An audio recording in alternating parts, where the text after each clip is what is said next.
I am joined by Kazim Ali, and he was born in the UK and has lived transnationally in the United States, Canada, India, France, and the Middle East.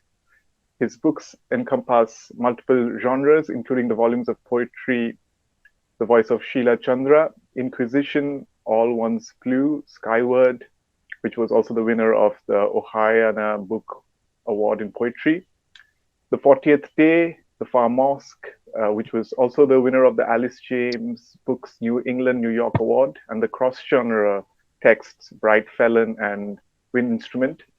His most recent book is Northern Light, Power, Land, and the Memory of Water. This particular session that is also called Memory of Water. So we'll be coming back to this book, but also to the general idea of memory as we speak. He also has novels, which are The Secret Room, and there are also several books of essays, and which includes the hybrid memoir Silver Road and Fasting for Ramadan. He is also an accomplished translator, and his translations include Margaret Duras, Shohrab Seferi, Ananda Devi, Mahmood Chokrali, and others. And he's also an editor of several anthologies and books of criticism. In 2003, he co-founded Nightboat Books and has served as the press's publisher until 2007. He has received the Individual Excellence Award from the Ohio Arts Council, and his poetry has been featured in Best American Poetry. He's also been a regular columnist for the American Poetry Review and a contributing editor for the Association of Writers and Writing Programs Writers Chronicle. He's also a former member of the Cocoon Theatre Modern Dance Company. He now teaches in University of California, San Diego, but has taught at several colleges and universities after career in public policy and organizing. Thanks very much, Kazim, for joining us.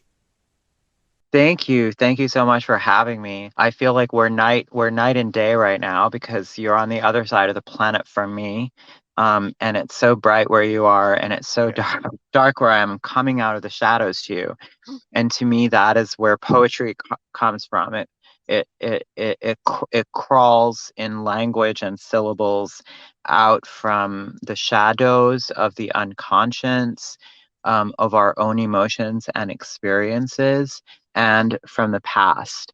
And so I thought I would open with, so I have one single book only at this point that is published in India itself. I think you can get the rest of them, but this one was published by HarperCollins India, and it's called All One's Blue. And that phrase, of course, is taken from a poem by Shahid Ali. But I wanted to read to you some poems from that book that are not published in the United States at all. They're only published in this book. And so I opened it with a sequence called From the Book of Miriam, the Prophetess. And in the scriptures, in the Old Testament of the Bible, Miriam is the sister of Moses, and she is the person who put the basket in the story of the Old Testament. When Moses was a baby, his mother, in order to protect him, she put him into a basket and pushed the basket out into the river. So that's a mysterious thing for a mother to have done, to protect her son. She push him out into the water. But I found in it a metaphor, of course, for the ways that history has that crossing of the water has not always been a good thing for humans in the course of our civilization. So this poem is called The Riverbank. This hand made hard by work, enslaved, has never yet turned against its own blood. This hand, though chattel, has never murdered. I stand here at the edge of the river, the basket of my brother in my hands. 13, I am bleeding, my first blood, and now preparing my first murder.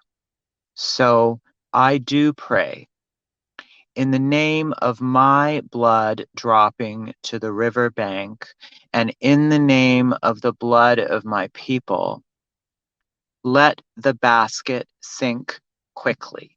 Let death come swift And then let Miriam, the slave, walk from this cold sacrifice into freedom. Let even the waves part and make a road for us. And let never again in the history of the world a slave woman be at odds with the tides. Let never again in the history of slave women those waves and waters swallow up our babies. So the story of Miriam continues. Of course, her brother returns. Her brother becomes the Prince of Egypt, and then he eventually remembers himself and works for the liberation of the slaves. So I skip all of that. That's the famous part of the story. We don't need to cover that. And I go straight to the plagues. And here's Miriam having somewhat of an ambiguous feeling about what is happening. Fat-fanged and frog-skinned, the pyramids remember Joseph's dream, 7 years of abundance and 7 years of famine, 7 times 7 of wandering under the desert sky. Something is always falling out of the sky in these old stories. Cockroaches hitting the stones like little coconuts, frogs slapping down with quiet burps. Even the Savior supposedly is going to descend to earth from heaven, while I wait for the time our Savior might emerge from the dark earth, when the bush won't burn, when the river won't bleed. So this symbol, of course, of the river bleeding is a powerful one because it is not only a symbol in this sense for menstruation or ancient feminine power, but it is also, see the cars are coming, the light is becoming bright too. It is also, of course, one of the curses of Moses on the Pharaoh. So here is at the court of the Pharaoh. And this is Miriam again. All these poems are from Miriam. At the court of the Pharaoh. I had hoped to terrify them by our fierce and dreadful miracles, but it was all over quickly. My brother turned the river red, and the queen's face flowered. She leaned over and hissed into the Pharaoh's ear. There, look. Now your quarrel with this Hebrew god is over. Let these people go. Even the goddess of the Nile is giving you her sacred sign. So, of course, what happens is the tribes of Israel go free. They cross the water. They go into the desert, and they're wandering in the desert when Moses goes up on top of the mountain and he receives the commandments. Of course, in the story, while he's up on the mountain, the people below have doubted and they begin worshiping the golden cow. This is from the biblical story, and it's in the Quran also, of course. And so he comes down and he smashes the tablets against them. And it's a powerful story in the scripture because the normal interpretation of the story is that the people have sinned, of course, by turning away from the abstract God and turning towards the specific God, which is in their case represented by the cow. So of course we know in our tradition, in our Desi, South Asian, our mutual tradition. I'm raised Muslim, but I've become a yogi, so I'm a member of the once glorious and cosmopolitan and plural and multiple tradition of India. And the other interpretation of the story, of course, is that it's the prophet who faltered by doubting his people, actually. So this poem is called He Came Down from the Mountain. He goes up the mountain and our people fail. My foot breaks on the boulder. We will eat bitter herbs for millennia to pay for these transgressions.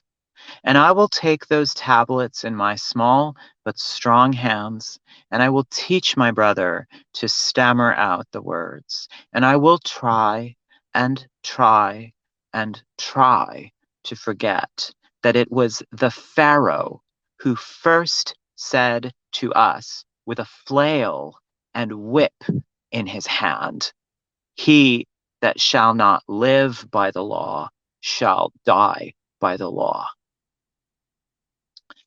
So those closing lines, of course, are what Moses said to the people when he smashed the tablets against them. Here is the poem. No, this is the centerpiece of this sequence. It's called "The Lament of Miriam." So now she's going to talk about, what happened when he went up the mountain. He was gone and the people doubted. And then in the story, God said, I'm going to punish you now. You're going to wander in the desert for 40 years. And nobody who's alive now is going to enter the promised land. Only the people, everyone will age and die, and your descendants will enter the promised land. So it's a harsh thing, punishment from came. So here's the lament of Miriam. While he was on the mountain with God's ear, I was on the ground, sweating in my robes, trying to give succor to thousands. While he put aside his sandals to walk on holy ground, I trudged in mine through manure to pen the livestock and soothe the wanderers. We'll bring my light back. I'm in my car. I trudged in mine through manure to pen the livestock and soothe the wanderers. And when he called down manna and quail from the sky, I kneaded dough for hours to make the bread, and tore off the feathers, chopped off the head, and squeezed out the blood from the animal with my own hands. He was always so far away at the head of the column, and I don't know if he even saw us getting older and dying while I cleaned each body and buried it in the sand. If only those who came after through the dunes knew that the people of Israel came this way, that Miriam lived. And under each dune there is a forgotten woman who cared not for the war. She only wanted small things before her unsung death. She wanted to see the burning bush with her own eyes. She wanted to hear God's voice whispering in her own ears, the sure way home. So in this last poem, she makes a prayer. Actually, this is not the last poem, but this is one of the last poems. She makes her own prayer to find her way home. It's called The Promise of the Land. And of course, as we know from history, that this promised land is a very complicated place right now, of course, claimed by many people and afflicted by political instability and violence, actually. And I think it's something that we can always think about our own home, who belongs to it, who does not belong to it, who's welcome there, who is not welcome there. So this is a complicated thing for me as a Muslim, from India. All my parents were born in India. All four of my grandparents, all eight of my great grandparents. I have no other home. If India is not my home, then I am a wanderer. The promise of the land. In other words, Pakistan is not my home. I have no connection to that place. I don't, so I have not been in India for 10 years now because of how difficult it has become for me to travel. So I hope to join you in person one day soon, I hope. The promise of the land. It may be the land was promised to you, but this land is your promise to the sky, which gave bread that you might live. So on this place, build a temple where exile will end and every wanderer can come home. Let even wandering Cain find his way home. Let even Hagar and her son Ishmael find their way home. And then this is the last poem that I'll read to you from this sequence here. It is called Miriam Remembering the Last Plague. The time is long after. So if you remember, the last plague was where the firstborn sons of every Egyptian would die. And the only way that the people of Israel were spared from the curse, the angel of death was going to fly over the city, and they were told to paint lamb's blood over their door, and that way the angel of death would pass over their house. And so this is still celebrated every year in the holiday of Passover. So here's Miriam. Dear Pharaoh, after all these years, lay your hand aside and quiet the old curses in your throat. You ought to have held your son in his last minutes, but by then there was nothing that could save him. Though I can confess to you now that it was everything I could do to stay put in our darkened house. Moses and Aaron held me down, binding my arms and covering my mouth as I screamed to hear your screams. Every night since then, I have prayed forgiveness from the God of our people because I still know in my deep heart that if I could have only gotten free, I would have ruined everything. I would have betrayed our nation. I would have run out into the streets of the city screaming warnings. I would have painted lamb's blood over every Egyptian door, even yours, Pharaoh, even yours. So I would like to close. I would like to close the reading with just a few poems that came from the translation that I did of Ananda Devi, who is a South Asian descent Mauritian poet. She writes in French, though her mother tongue was Telugu. So I'll just read 2 or 3 poems from this sequence called When the Night Agrees to Speak to Me. At dawn, you will descend barefoot like a silent cat on crimson paws to drink from the river. You will slip down the bank foggy with pleasure in the silver tracks of trampled snails. To the south, you will search for some proof you lived here once, had children, friends, a love that lasted. But nothing is left of all that. Just the low sky, the river grasses, wild water, abandoned beehives.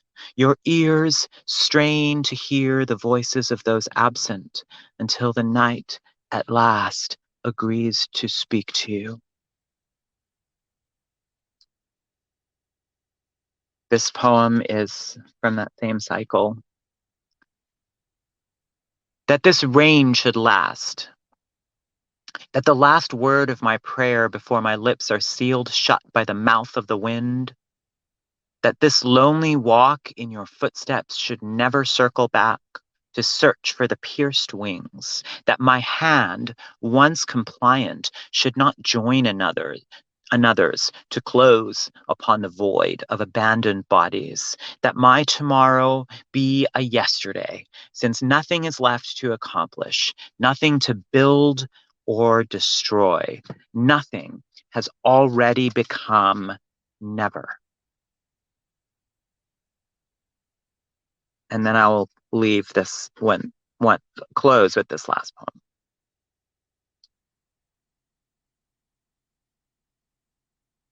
And why would I keep you from leaving when the silt has hardened, when seaweed crossed the threshold, carrying with it the faint smell of the sea? When the sand is so black that the wind on your tongue tastes of drowning and the salt pierces your skin, let the truth leave these bodies, shipwrecked on their reefs, silt in their mouths, shore stretching away from the rack-line rubble, dreams and memories fleeing submerged faces. And of the island, there only remains footsteps echoing of those long since gone.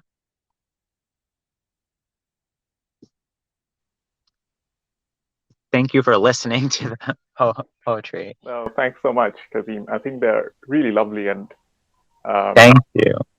and um, and I think that there's also a connection between your own poems and your choice of the poets that you're translating.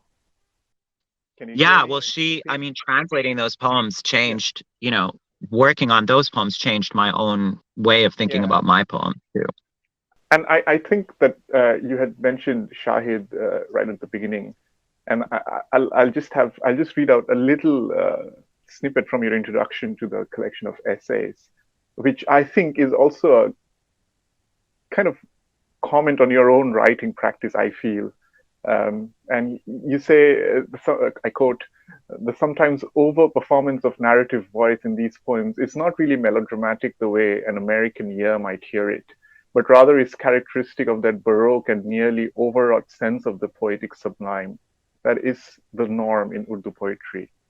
Um, I feel that just the construction of your lines and the willful abandonment of sometimes the line break in your own poems really comes. This is not to say Shahid didn't have line breaks; he did, but in his ghazals, it's the line breaks don't work in the same way.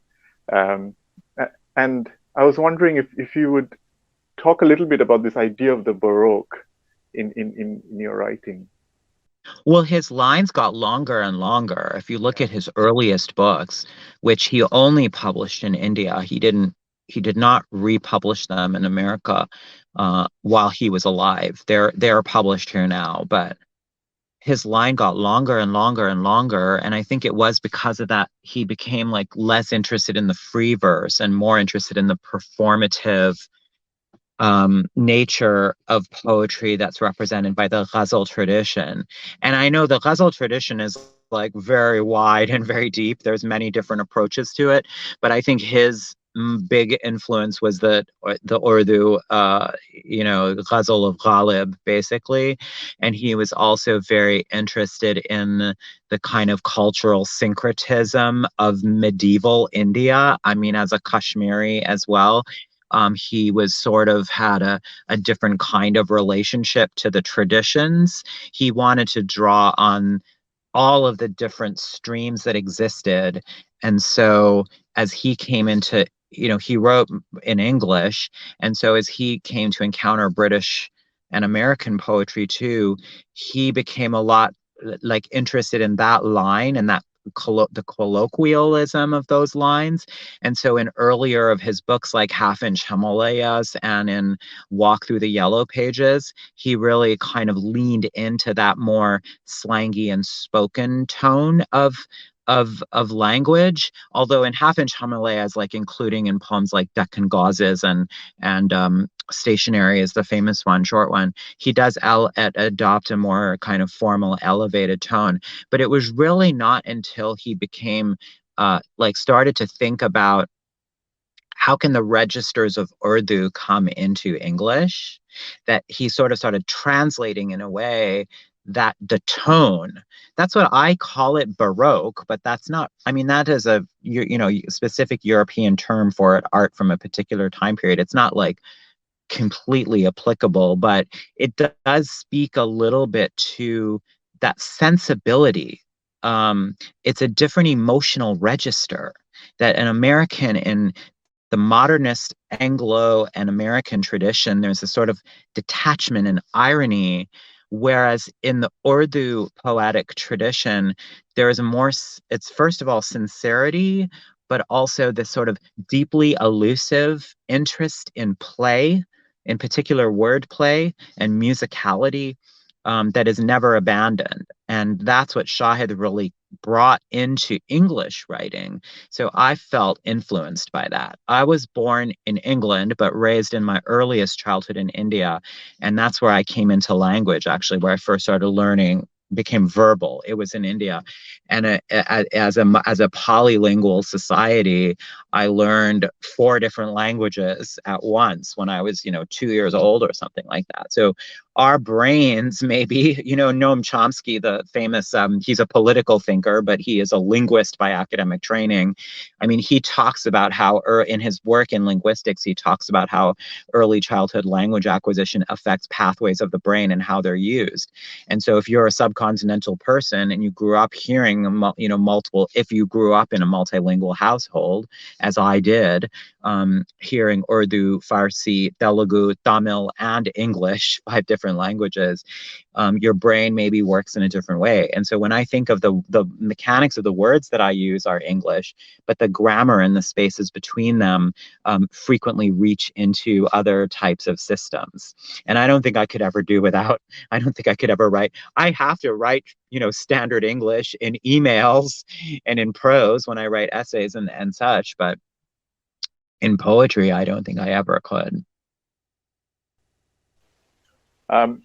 In one of your early, one of the interviews that I had read was about queerness, but I also think it spoke, like you spoke quite a bit about language in that. And one of the things that you said was the idea of the materiality of language, as in language in sound, as that the sort of main core. Um, and I'm thinking of this particular sound of the particular sound of the conversational English, which much of the American tradition relies on, and but a different kind of sound of elevation, which we find in some of the pre-modern sources that you read out in your poems. Well, standard English, standard spoken American English is not normally inflected in the way that we speak and the emphasis that we give to words, but colloquial slang Englishes are. We can give emphasis to a word by really pronouncing it hard. You know what I mean? Like that. Right. You don't normally do that in daily life.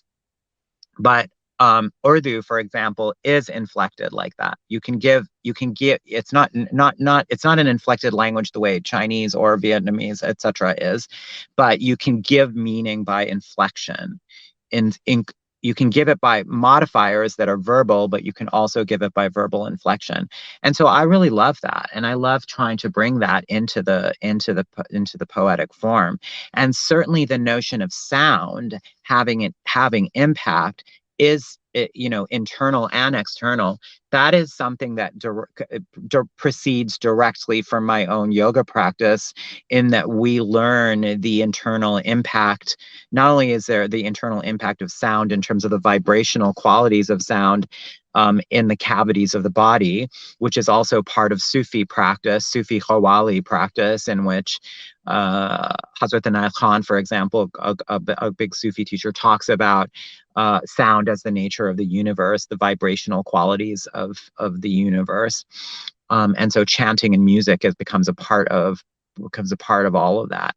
Um, uh, in yoga study, in the study of Nada yoga, we learn about silence and sound both. So I draw upon all of these different influences in my writing, and not necessarily in a systemic way that can be easily explained or tracked from line to line. It's more like general philosophical underpinning that informs me as I go forward.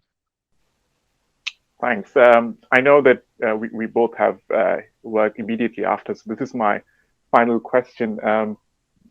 There's a line in that came out of you writing really straightforward prose in your latest book, and that line is "No home claimed me." I'm trying to find the exact line so that I don't miss From Northern Light. Northern Light. Yeah, Yeah. and I found that also in your and I drew a sort of vague connection to an earlier poem called "Home" in your book about cities, in your book of poems on cities, where it ends almost in this defiant way, where you say that yes, even though it no home claimed you, but my silence is my own, and therefore my right to break my silence is also my home, and therefore my right to claim a home is also my home. This sort of sense of defiance, I thought, worked very beautifully in that particular moment. And I'm thinking of Thank you. our own political social conditions now, where, well, I am born in the kind of majoritarian religion from South Asia, but a lot of us kind of moved out. I'm now in London, which is, and, but That's why it's so bright where you are. It's not dark. yeah, Yeah. yeah, it's not evening, and also unusually sunny for a London day. Um, and but also like, and your own family's history of migration, which Yeah. really relies not just on like sort of agency, but political situations that came up in the 1940s in South Asia. But this, to come back to that question of defiance and claiming a home even though no home claims you, like could you talk a little bit about that? Very beautiful and moving Yeah, I mean moment. the nomad knows the secret. The nomad knows the secret, which is that one makes a home for oneself, and one makes a home for oneself wherever one is. And a human can set down roots quite easily. And within a generation, one has a new home. When children are born in a new place, you're one generation removed from the old home, but the new place has become home. As soon as you bury an elder somewhere, you've become, or bid your elder farewell somewhere, that place has become home because those significant moments of our lives have taken place there. So that's the lie of the nation. The nation says you can only have a home if you've been born there, you've lived there for 10,000 years, you have the right kind of blood, you believe in the right kind of God, you pay the right. Those are the only things that can make you a citizen, that can make you belong to a place. But the nomad knows how untrue that is. We know it in our own bodies and our own experiences. So I am a nomad, and far from having no home, wherever I go, I make a home for myself. I find my community. I find the place that I belong. And I think that is why nomads are so cast out and so marginalized, that no king, no nation wants them, because the nomad knows the truth. Yeah. No, thanks very much. And I can see it's very early there. And thank you for joining us. And Thank you. Let's you and I be in person. Next time we'll go to India and we'll be in person, okay?